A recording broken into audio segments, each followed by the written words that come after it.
This is Mindset for Success with your host, Dr. Leslie Knutson. Each week, she will interview women entrepreneurs to explore the unconscious psychological struggles they faced as they build their businesses and how they overcame them. Here's your host, Leslie Knutson.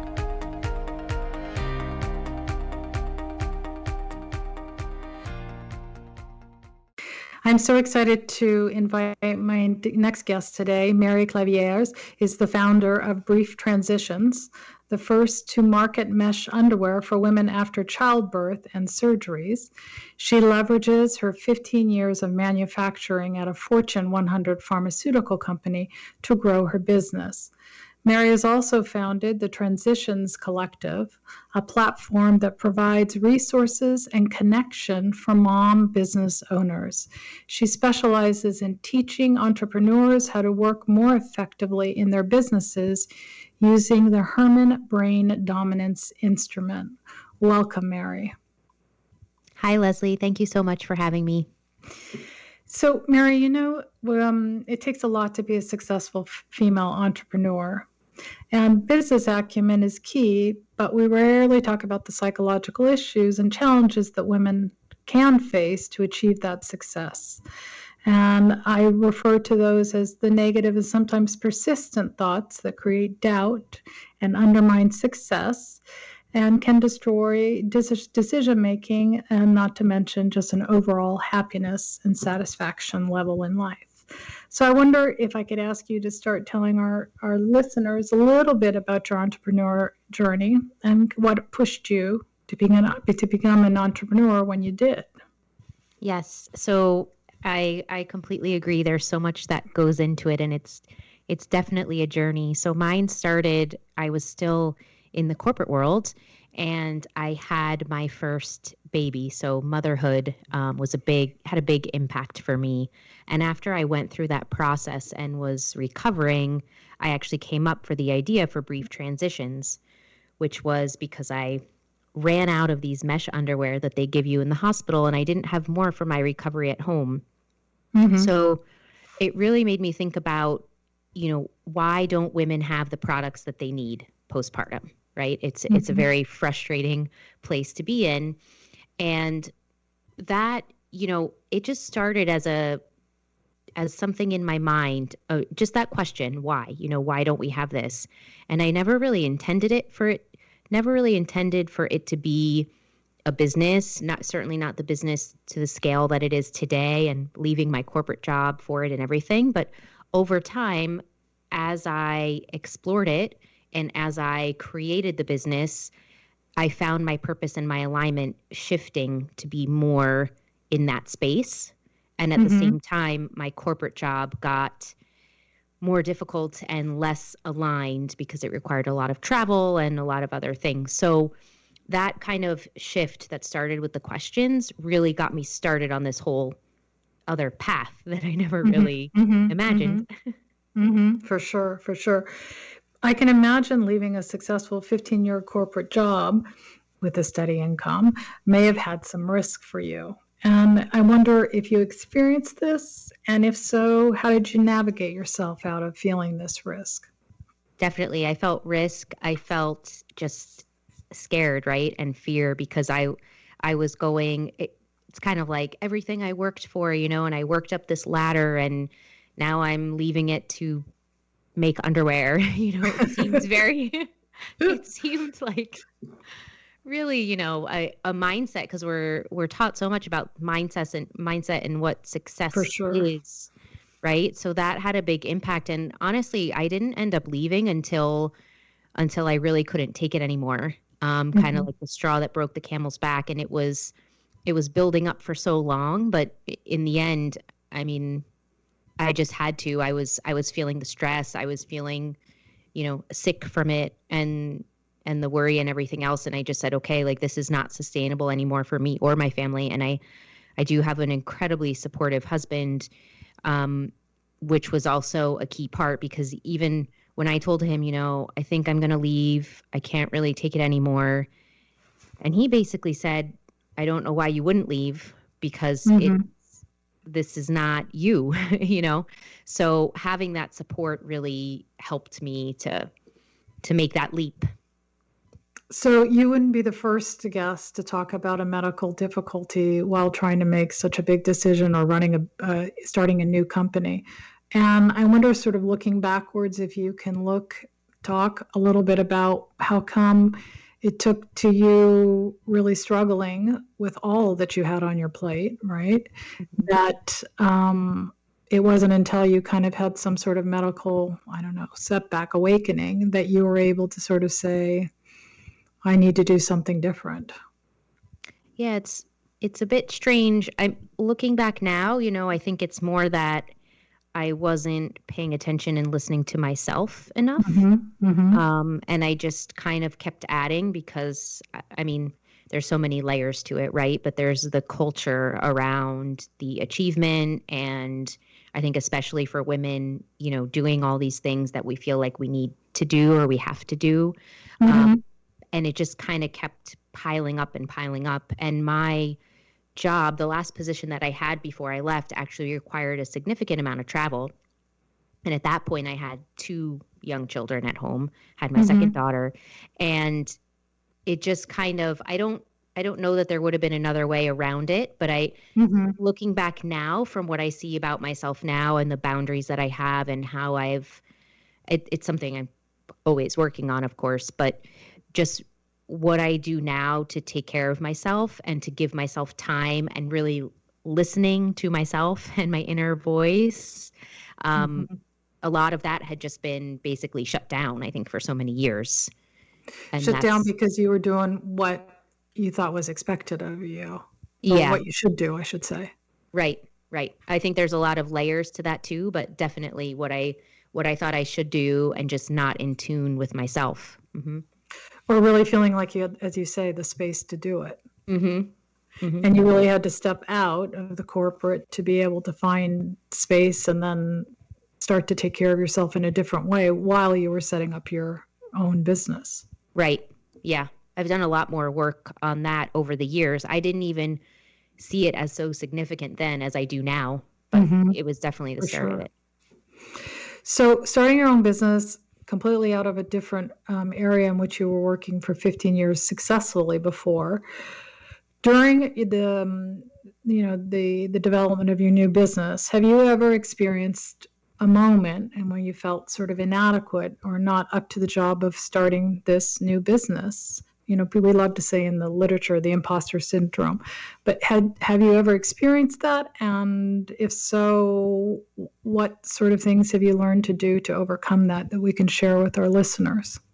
Yes, I've definitely felt that many times. And you wouldn't be the only one. Right. And I actually just hosted, because I run a community for mom business owners, and I just hosted a community and conversation around imposter syndrome last week. So wow. The timing is great, because it's something that comes up with a lot of us. And I mean, for me, yes, I've had imposter syndrome definitely over the years, and it still comes up.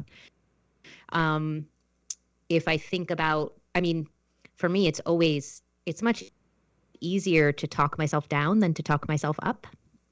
And can you explain that a little bit, by the way? Yeah. So tell myself negative things about myself versus positive things.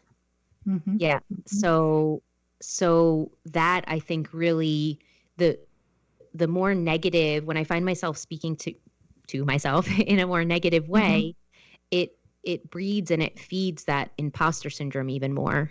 For sure. And are you more aware of it now than you were working in corporate, or it's about the same, or you're just kinder and gentler to you? I'm definitely more aware of it now. I think it showed up. I know it showed up in corporate too, but I don't think to the extent that it does now that I'm on my own, or that it has over the years that I've been on my own. Because there's a different challenge being out of corporate. You feel like so much more is on the line for yourself, right? So it kind of was like a different perspective. Corporate, it feels like there's always some kind of net there of some sort, safety net or something. I don't know, but for myself, I definitely became more aware of it. But now I also do things to kind of keep it quiet, I guess, in my mind. Mm-hmm.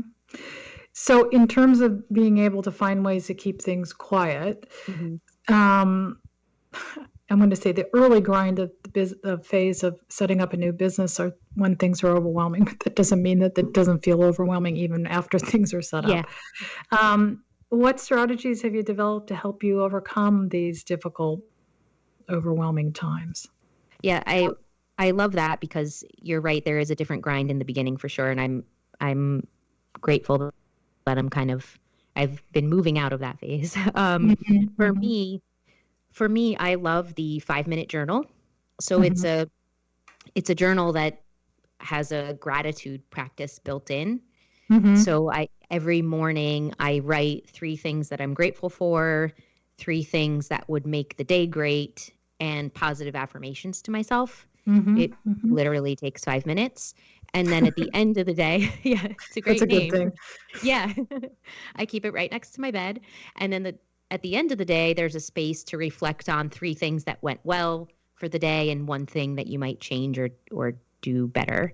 And I find that the times that I'm consistent with that, I feel and I see the power throughout my days. So I really make it a point to do that. And it helps me to kind of stay grounded in having a gratitude practice, which I think is really important, because it just gives you a different perspective. And it's pretty concrete in 5 minutes. Yes, exactly. Right. So you can't say, I don't have time. Exactly. For some women, it's hard to ask for what they feel they deserve. Has this ever happened to you? And if so, what can you share was helpful in sort of overcoming that? Yes, that's definitely happened to me many times. Another thing. Right. Not surprising. Right. For me, it's really been in really small steps, recognizing it for myself. I tend to, and I think this happens for a lot of women, tend to nurture and always want to help everyone else, which is great. There's nothing wrong with helping people, but it has to be, you still have to have certain things set up for yourself in terms of your own boundaries and your limits. And the more I recognized that and recognized when I was getting frustrated because I didn't have the right boundaries in place, the more it built up also my feeling of worth, if that makes sense. And do you know why it built up your feelings of worth, the more boundaries you put down, just to kind of walk it out for our listeners? Definitely. Yeah. So I think there's a few things. I mean, going back to just everything layers on throughout the years, right? Most of the, what I've heard over the years are those things around achievement and praise and, wanting everyone to like you and all of that stuff. To undo that is a process and is a journey on its own. And I think the more that I tried to undo that by setting up those boundaries, the more I felt more confidence in myself. And I heard a friend and a mentor of mine said this recently. She said that your inner world is reflected in your outer world. And I really liked that perspective for what I've been trying to do with my own, self and worth and value. And really it has to start with me valuing myself so that other people, see that the same way. And also not setting yourself up to be overwhelmed. Not that we can ever not to do that, but certainly the more you carve out space and ways not to take on more than maybe what's comfortable, then you set your boundaries, you do a better job for yourself, but also for those around you. Yes. I used to always bend over backwards. Like someone asked me something and it's like, how can I fit it in? Where can I put it in my schedule? Oh, this is the time you're free. Okay, I will do that. No problem. And now I'm much more, comfortable saying no or really stopping to think about it before I react so that I can make sure it's aligned for myself.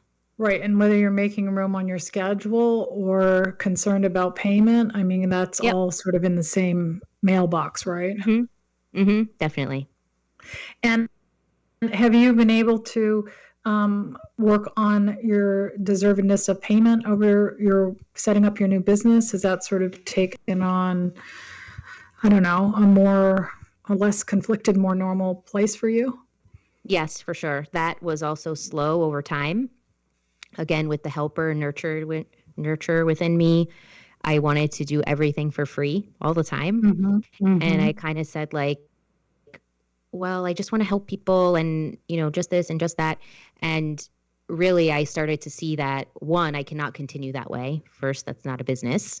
And second, this is my life's work, and I'm getting more and more aligned with my purpose. And I feel that and I'm investing in, making things better and making contributions. So I needed to go through a shift of not doing everything for free all the time. For sure.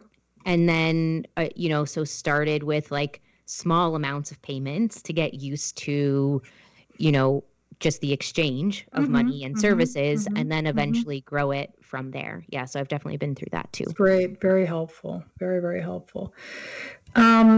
Would you consider yourself someone who hasn't always fit in? And if so, did it lead ever to self-doubt in your decision-making or risk-taking? And what sort of work have you done around this? Yes, I have. You're so great with all your points because they're like, yes, I have definitely felt like I didn't fit in. I kind of felt like I was always on the perimeter of the friend groups, never really like fully in one, like with school. I mean, I don't know how far back you want to go, but with school, for example, I felt like I was kind of just friends with everyone, but not really set into one group of friends. It didn't bother me so much because I felt like I liked having the variety, and I see different things in different people and appreciate them different ways. I'm sure it's part of why I run a community now too. But at the same time, I think it can be difficult because I was always, working with those different groups and kind of like, oh, where do I fit in? So a lot of the people pleasing, I think it's, pros and cons, right? Then I think the people pleasing comes from that too, really being with all of these different people and everything. So it's kind of a mix. I'm not upset about it, but I see how it helps and kind of makes its own challenges. Well, and it also means that you are confident being independent. Right. Which probably is a good mindset for being in your own business too, right? Because it's between you and you, or you and your employees. But in any event, it kind of gives you the confidence to be on your own and make decisions and set up stuff. Yeah, that's true. And I've found more recently that where I'm aligned most with my purpose, because I'm super passionate about helping moms with finding their own way with their life and what they want to do, and not giving up their life because of kids or a spouse or anything else. And so freedom actually comes up a lot for me. So I'm really passionate about supporting women with finding their freedom or the ways that, that align with them. And yeah, I think it probably does really stem from me also being independent and not liking to be controlled. It also makes me think that part of the reason why part of the reason why it was hard for you to get out of corporate is you didn't have one of these communities that were able to kind of talk about moms setting up businesses. So you're doing also for others maybe that you needed earlier on in terms of making the transition into setting up your own business. Yes, 100%. I didn't have it, and I felt a little crazed and a lot worried all the time. And so I just ended up making that community of what I wished I had, because really I needed it. And the support from other people, I think is critical, especially when you're on your own. Yeah, for sure. And I think it makes you a great candidate to set it up because you know exactly what's needed. It's not sort of like you've read a book and decided to follow through the A through whatever steps to Right. do it. You know what I mean? True. You have real emotional experience behind it. Mm-hmm. Let me ask you this. How has your upbringing made it harder or easier for you to master a mindset for success? Well, I'm the oldest of 4. Mhm. So without going into all of that, I do think there's like dynamics of birth order and everything. Mhm. Mhm. So that always put me in a position where, lots of other people around, but also being the oldest, probably more in that leadership, should we Mhm. choose that word for Mhm. it? For sure, Um, responsible. Yeah. yeah, responsibility and everything.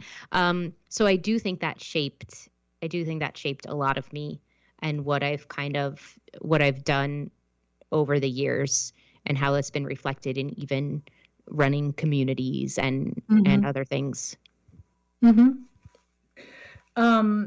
I also think you told me that your father was an entrepreneur. Is that right? Oh yeah.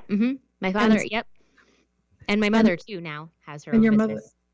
And has that factored in your success in being an entrepreneur? You know, I'm sure it has because I saw that neither of my parents, later in life, my mother did have a corporate career that she was very successful in, which that's also a great, role model for me, seeing that in corporate. But Mhm. Mhm. I was also very comfortable around, someone in my family having their own business. My dad has always had his own business, Mhm. um, and he really, it's interesting because I think he wanted to see more for us than he had for himself. But Mhm. at the same time, his big thing that I always remember was that I don't care what you do as long as you try. Like you Mhm. have to try. So that kind of stuck with me as, okay, well, I can always go back to corporate, but I feel like Mhm. this is something I have to try.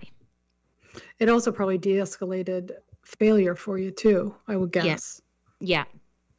which is helpful, especially in starting up new businesses. Right. Yeah. And Did you ever at the beginning worry about failing in terms of leaving corporate and going into your own business? oh yeah. Yeah. Oh I was yeah. like, I mean, probably every failure thought you could think I had in some way, shape, Okay. or form. um, but then I eventually started telling myself, what's the worst that can happen? I go get another corporate Mhm. job. Okay. But I mean, now I know at least for this time in my life, I won't say never to anything, but I don't plan on going to get another corporate job. So I tried to just kind of de-escalate it that way and think, okay, what in reality, what's the worst that can happen? And you kind of follow that thought process until you're like, okay, well, I know all of that isn't going to happen, so I can keep going. Mhm. Mhm. And that's new to setting up your own business. You didn't have that mindset in corporate? I didn't worry so much about it in corporate. I really Obviously. didn't. Yeah. Yeah. Yeah. Yeah. Different stuff, but not that. Yeah. Um, Let me ask you this. Do you consider yourself someone who thinks outside the box at times? And is this ever challenging or is it super useful or neutral? You know, I I don't usually. I used to really tell myself, "Oh, I'm not so creative and I don't really have so many ideas," but at least not for myself. Have a lot of ideas for other people. But I more recently recognized that that's not true. It's Mhm. just a thought that I've been thinking. And I mean, all of the different things that I've done over these last few years, I'm proves that I do have ideas now, whether they're considered out of the box or not. I mean, if you look at like other types of ideas, like Tesla or something, I don't know. I'm just thinking of a random example. Right. That seems much more to me. That's more like extreme out of the box. Mhm. Um, but I do like to think that I am open to, and the way that I consume information and kind of look at things, I look at all angles and all aspects that it leads to different ideas and different Mhm. possibilities. Mm-hmm. And that's not scary, right? No, no. What's scarier to me is like staying exactly the same for the rest of my Mm-hmm. life. Mm. And that's always been like that, or this is new to setting up your own business? That I've always had, because even in corporate, every couple years, I stayed with one company for the majority of my career, but I was always moving into new things. I even like I asked to do an assignment. I eventually I moved to Belgium and lived in Belgium for 2 years because I just wanted to do something different and I wanted to Mm-hmm. learn and grow. And so I've always had that in me, like that I needed change of some sort, Mm-hmm. or I Mm-hmm. would be feeling bored and like stagnant where I was. Mm-hmm. Mm-hmm. Has it sometimes that been too much effort on your part, or it's part of just being able to pull off the successes that you have by being interested in having new options?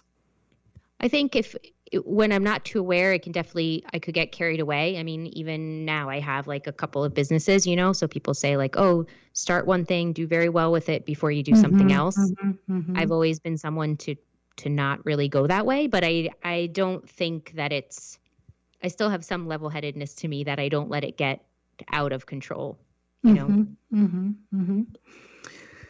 Mm-hmm. Let me ask you this. Thinking back on how you started your business and looking forward in terms of knowing what it takes to start a business, what do you think having good founder DNA is?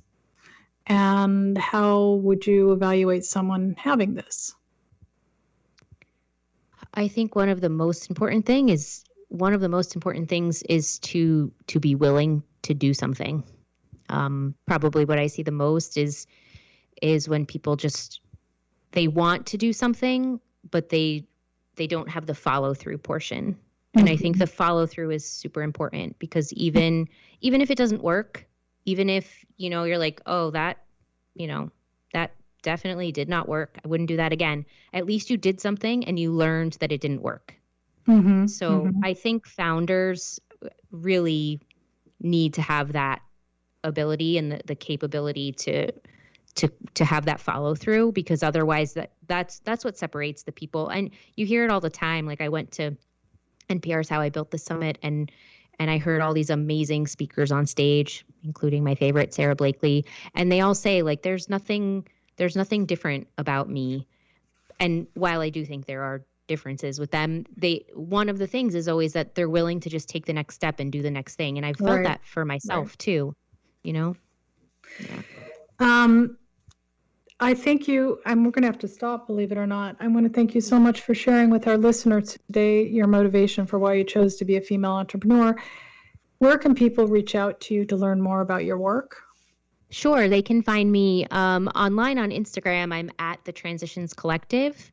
And they can go to maryclaviere.com to find out more just about me, and it'll take them to my different sites. And I do also have a workbook that I can share if you'd like with your guests. Can send a link to you for kind of how they're running their business. And yeah. That would be really super helpful. Thank you so much, Mary. I really appreciate your time today. Thanks so much, Leslie. This podcast is brought to you by Women Entrepreneurs Global, the first startup studio and digital DIY startup platform for women. For more information on her guests, this podcast, and many other female founder programs, please visit womenentrepreneurs.global.